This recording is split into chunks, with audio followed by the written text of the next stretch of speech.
Hi friends, welcome to my channel. আমি take Bangla. তো কেমন আছেন আপনারা? এখনও যদি ক্যালেন্ডারে 20 তারিখ ফেব্রুয়ারি যদি দাগ না দিয়ে রাখেন তো এটা সময় চলে এসছে একটা দাগ দিয়ে রাখুন, মনে করার জন্য যে ভিভো কিন্তু আরেকটি ডিভাইস আমাদের সামনে নিয়ে আসতে চলেছে।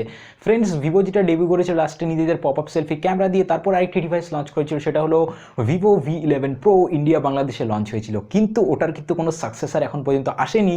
তো এক্সপেক্ট করা হচ্ছে যে ফেব্রুয়ারি 20-তে যেটা ভিভো একটা লঞ্চ ইভেন্ট ইনভাইটেশন রেখেছে, যেখানে কিচ্ছু রিভিল হয়নি, জাস্ট একটা পোস্টার রিভিল করেছে, ওখানে লঞ্চ হবে ভিভো V15 প্রো। তো চলুন দেখি ডিভাইসটার মধ্যে আমরা কি। ফ্রেন্ডস, এই ভিডিওটা লাস্ট পর্যন্ত নিশ্চয়ই দেখবেন, কারণ এখানে আপনাদেরকে আমি প্রাইস বলতে চলেছি, ক্যামেরা স্পেসিফিকেশনস বলতে চলেছি, বাংলাদেশের প্রাইস বলতে চলেছি, আর রিলিজ ডেটটাও নিশ্চয়ই বলবো আপনাদেরকে। তো প্লিজ লাস্ট পর্যন্ত ভিডিওটি নিশ্চয়ই দেখবেন। তো ফ্রেন্ডস, ভিভো এমন একটি কোম্পানি যেটার মধ্যে খুব ইনোভেশন দেখা গেছিলো লাস্ট কাপল অফ ইয়ার্স ধরে। ওপো ভিভো কিন্তু খুব রুল করে এসেছে মার্কেটটিকে, কারণ তারা ইনোভেশনের কোনো কমি রাখে না নিজেদের মধ্যে। কারণ প্রথম যেটা পপ আপ ক্যামেরা সেটা কিন্তু ভিভোই আনে আমাদের কাছে।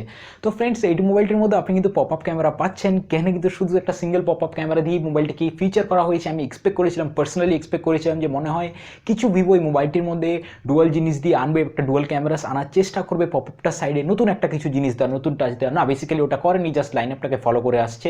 তো এখানে আপনি পেয়ে যাচ্ছেন ফ্রন্ট সাইজ যেটা 32 মেগাপিক্সেলের পপ আপ ফ্রন্ট ক্যামেরা। কিন্তু একটা ভিভো নেক্সের থেকে এই মোবাইলটির ডিফারেন্স হলো, সেটা আপনাদের যেটা ভিভো নেক্সে ছিল সেটা এখন শিফট হয়ে গিয়ে মোবাইলটির যেটা পপ আপ সেটা একটু লেফট সাইডে হয়ে গেছে ফোনটির। তাছাড়া ফ্রেন্ডস, যদি আপনি রিয়ার সাইডের ক্যামেরাটি বলেন তো আমি আপনাকে এখানে শিওর আইএসপিগুলো দিতে পারবো না, কিন্তু একটি শিওরিটি আছে যে রিয়ার সাইডে আপনাকে ট্রিপল রিয়ার ক্যামেরাস দিয়ে ফোনটি লঞ্চ হবে। হ্যাঁ, ট্রিপল রিয়ার ক্যামেরাস এখনের দিনে ট্রেন্ড, সেম জিনিস ভিভো ফলো করছে। ফ্রেন্ডস, একটা জিনিস মনে রাখবেন, অনেক কোম্পানি কিন্তু 3.5 মিলিমিটার জ্যাককে ডিচ করে চলে আসছে, কিন্তু ভিভো কিন্তু এখনও 3.5 মিলিমিটার জ্যাকের সাথে আছে। আর আমি মনে হলি যে ভিভো মনে হয় লাইন আপটাকে জাস্ট এক্সটেন্ড করেছে, নতুন কিছু টাচ দেয়নি ভিভো V15 প্রোতে। ফ্রেন্ডস, ফোনটির ব্যাপারে অত কিছু তো জানা যায়নি। মনে হচ্ছে একটা ভেরিয়েন্টে যেটার মধ্যে লঞ্চ হবে সেটা হলো 4GB র্যাম আর 64GB ইন্টারনাল ভেরিয়েন্ট, এটার মধ্যে লঞ্চ হওয়া এক্সপেক্টেড। তাছাড়া যদি প্রাইসের কথা বলি তো এটা নিয়ারলি 30,000 প্রাইস হওয়া উচিত। এখন দেখুন, 30,000 প্রাইস হওয়া উচিত যখন, আর ভিভোর মতন কোম্পানি আপনাকে অত হাই এন্ড প্রসেসর মনে হয় না ভিভো দেবে। জেনারেলি আপনি এক্সপেক্ট করতে পারেন স্ন্যাপড্রাগনের কোনো প্রসেসর একটি মোবাইলটির মধ্যে পেয়ে যাবেন। আপনি মনে হচ্ছে আপনি 710 পর্যন্ত এক্সপেক্ট করতে পারেন, নাকি 710 একটু বেশি এক্সপেকটেশন হয়ে গেল? কমেন্টে আমাকে নিশ্চয়ই জানাবেন, আমি অত আইডিয়া করে বলতে পারছি না।